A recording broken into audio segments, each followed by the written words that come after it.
श्री शिव पुराण रुद्र संहिता चतुर्थ खंड 13वां अध्याय पार्वती द्वारा गणेश की उत्पत्ति। सूत जी कहते हैं, कुमार कार्तिकेय के उत्तम चरित्र को सुनकर नारद जी बहुत प्रसन्न हुए और प्रसन्नतापूर्वक ब्रह्मा जी से बोले, हे विधाता, आप ज्ञान के अथाह सागर हैं तथा करुणा निदान भगवान शिव के विषय में सब कुछ जानते हैं।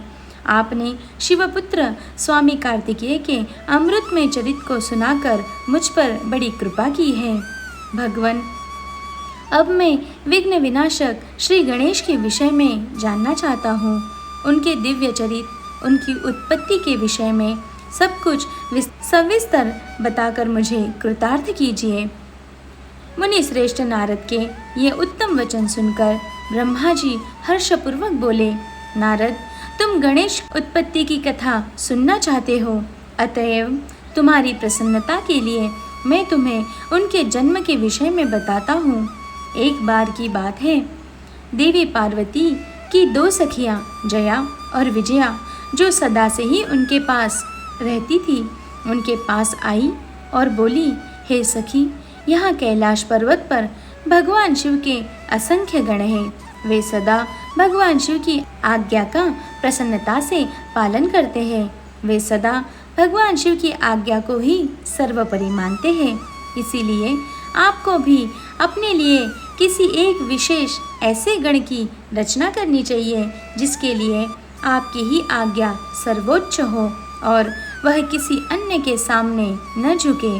अपनी सखियों की बात यद्यपि पार्वती को एक बार को अच्छी लगी, परंतु अगले ही पल वे बोली कि भला मुझ में और मेरे पति में क्या भेद है।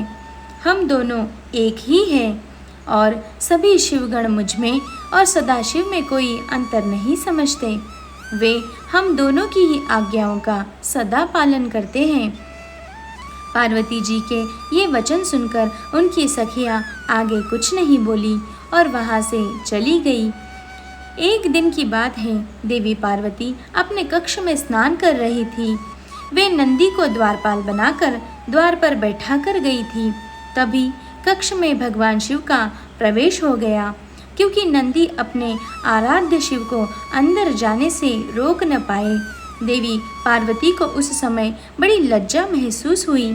इस घटना के उपरांत पार्वती को अपनी सखियों द्वारा दिए गए सुझाव का स्मरण हुआ।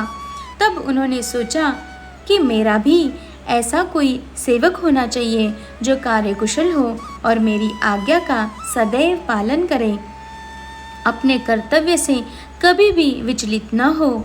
ऐसा विचार करके उन्होंने अपने शरीर के मैल से शुभ लक्षणों से युक्त उत्तम बालक की रचना की। वह बालक शोभा संपन्न, महाबली, पराक्रमी और सुंदर था।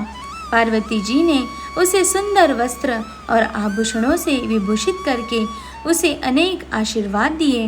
पार्वती ने कहा कि तुम मेरे पुत्र हो, तुम्हारा नाम गणेश है। पार्वती जी के ये वचन सुनकर वह तेजस्वी बालक गणेश बोला, हे माता, हे जननी, आज आपने मुझे इस जगत में उत्पन्न किया है। आज से मैं आपका पुत्र हूँ। मैं आपको बारंबार नमस्कार करता हूँ। मेरे लिए अब क्या कार्य है, बताइए, मैं उसे अवश्य पूरा करूँगा। तब देवी पार्वती बोली, हे पुत्र गणेश, आज से तुम मेरे द्वारपाल बन जाओ। मेरी यह आज्ञा है कि मेरे महल में कोई मेरी अनुमति के बिना प्रविष्ट न हो। कोई कितना भी हट क्यों न करे, तुम उसे अंदर नहीं आने देना। यह कहकर पार्वती ने एक छड़ी गणेश के हाथ में पकड़ा दी और प्रेम पूर्वक उसका मुख चूमकर अंदर स्नान करने के लिए चली गई। गणेश सजगता से हाथ में छड़ी लेकर महल के द्वार पर पहरा देने लगे। उसी समय भगवान शिव देवी पार्वती से मिलने की इच्छा लेकर महल में आ गए। जब वे द्वार पर पहुँचे तो गणेश ने उनसे कहा, हे देव, इस समय मेरी माता अंदर स्नान कर रही है, अतः आप यहाँ से चले जाएं तथा बाद में आए। यह कहकर उन्होंने भगवान शिव के सामने छड़ी अड़ा दी। चूँकि गणेश जी ने भगवान शिव को पहले कभी नहीं देखा था, इसीलिए उन्हें वे नहीं पहचान सके। यह देखकर भगवान शिव को क्रोध आ गया और वे बोले, ओ मूर्ख, तू मुझको अंदर जाने से रोक रहा है। तू नहीं जानता कि मैं कौन हूँ। मैं शिव हूँ, मैं ही पार्वती का पति हूँ और अपने ही घर में जा रहा हूँ। यह कहकर जैसे ही भगवान शिव आगे बढ़े, गणेश जी ने उन पर छड़ी से प्रहार कर दिया। यह देखकर भगवान शिव को क्रोध आ गया। उन्होंने अपने गणों को गणेश को वहाँ से हटाने की आज्ञा दी और स्वयं बाहर खड़े हो गए।